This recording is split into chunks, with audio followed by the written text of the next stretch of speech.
Welcome to the NCAA postgame press conference following the national quarterfinals. We're here with Johns Hopkins head coach Dan Weiler, along with captains Sophia Stone, Juliana Texter, and Ella Macco. Coach Weiler, if you wouldn't mind, just have an opening statement about today's game. Sure. Man, I mean, what a game, really. Just great electric energy, the fans, our supporters, on both sides, but, ours have been just outstanding this year, the parents and others. So there was a great environment for us today. When you get to this point, you have two high-quality sides competing and fighting for every moment, and I'm so proud of our women, and they did that, throughout the whole game, and we had to come back after going down early, so a bit of a surprise there, but just the level of focus and the level of togetherness that we showed was really inspiring, to be honest. And certainly players on the field were doing everything they could, but you look at the bench side and the energy and the information coming from players that weren't in the field, and you just can't ask much more of a team than what they gave today. So, I'm just really proud of everything. Of course, we want to win the game. We're competitive people, but we laid it all out there, and that's all we can ask. Yeah, Juliana, can you talk about, we gave up the goal early, but then it seemed like for a while there the field tilted and we were generating chances in transition and creating opportunities to score. Even though we were down, just talk about the focus that it's okay, we've been here before, we're gonna come back here. Yeah, I mean, I think one thing that we have talked about time and time again this season is just the belief we have in ourselves, and I don't think that belief ever left, even when they did score in the first 5 minutes off that corner. I think every single person on the field and on the bench knew we cannot be counted out of this game. I really think from that very moment, every single person was okay, that sucked, we didn't want to get scored on, but I don't think there was ever a moment, even in the second half, where we didn't believe that we could put this game away and we could have control. And Elo, you gave up that early goal, but really then, the defense really, did a good job. Obviously, they're dangerous in transition. Shots were 17-9, and that's one of the best, if not the best, offense in the country. Just talk about the defense and how we kind of regrouped after that early strike. Yeah, I think Tax put it well, which is that no matter what, we always have a belief. But I think something else we've talked a lot about this season is just trying to remain composed in those moments and trying to stay together and collectively work together as a group so that we can accomplish what we want to accomplish. I think we went into the game knowing that they were going to have some good offensive threats, and I think they did take advantage of us in moments. But I think in general we tried to just keep them at bay and continue to play our style, and I think we did that for the majority of the game.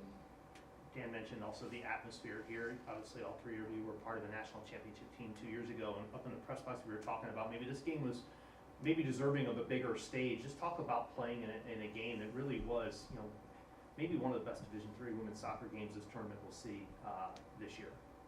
Yeah, so if you want to talk about that. Sure. I think this was a pretty good matchup, but we saw the cards we were dealt. We didn't blink twice at it. We knew that we could beat any team in this country, and if we played our style, did our thing, and we put our best foot forward, and I'm really proud of how we played, and I think this definitely could have been a national championship game, but nonetheless, we did our best, and I'm proud of what we did today. Dan, can you just talk about the game of inches a little bit? Obviously the third goal from Christopher Newport is just a play that she makes in that moment, and Yeah. I think that Allison nearly comes back and ties the match on that corner for you guys, and just a game of inches, those moments. Yeah, those sometimes the game tips away from you and or tips towards you, and that's our sport particularly is really really brutal that way, or very rewarding, and I think the test of a team to me is when those moments happen and they maybe tip away from you, how does the team react and respond? And there was a little bit of a sigh of, dang it, we just gave up one more, but there was never much more than that. And there was pretty immediate, okay, now how do we get a couple goals? And that's a really difficult place to be, where you're searching for goals and you know it's your last game potentially, and it really comes down to the character of the people. You know, if they believe in each other, if they fight for each other, and that's what it comes down to. I mean, these guys are echoing that as well. I mean, this group has been led by these three, along with the seniors, our leadership council, and all players really. I mean, this season has been really special.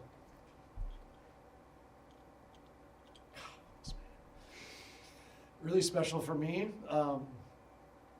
and it's always hard to say goodbye. You know, I think from a competitive standpoint, you know, those moments happen as you mentioned, but we'll remember all the times we have together off the field and all those other moments that we have to cherish, and that's what lives on, you know, with us and with these guys, and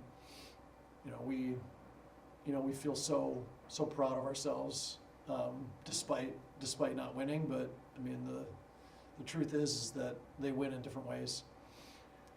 Speaking for the graduating class, could you just kind of wrap up if you've had a chance to reflect on maybe what your fondest memories are playing for Hopkins in your careers? I like that question. I can start. I think one of my favorite memories was this past spring break. We got to go to Montreal as a team, and finding that you're going to spend your only week off in the spring in a snowy place. It was at first I was like, oh, okay, that'll be fun. We'll get to play some soccer. But I think it was so much more than the soccer. Like, it really brought our team so close. And looking back, I loved every single second of it, and there was not any other way I would have wanted to spend that time than with my team.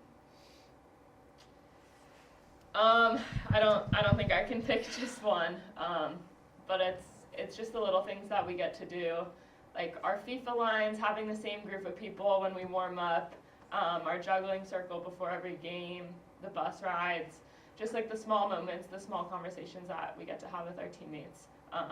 Those are highlights of every season, this season in particular, and I'm just really grateful to have had another year with everyone. No further questions? Well, I'll let her answer, please. Yeah. Well, it's not my last year, thankfully. But I think I would just echo what Soph said. I just think that all of us feel so grateful to be surrounded by such a wonderful group of people every single day. I can say for myself personally, I've learned so much from both of them not only in this past year, but in all the years I've been here. And I feel really grateful to have just learned from all the girls who are older than me, and feel very, very, very grateful to be a part of a special team that really cultivates an environment that I don't really think you find anywhere else. And feel lucky the fact that I do have more time, and that I want to continue to create those special moments for people younger than me, and just make it a place where people feel comfortable every day and feel loved and welcome and excited to be there. Well, we want to congratulate you on a fantastic season in the 9th NCAA quarterfinal appearance for Johns Hopkins, Centennial Conference champions, and an 18-3-3 final record. Congratulations. Wish you the best of luck in the future. Thank you. Thank you.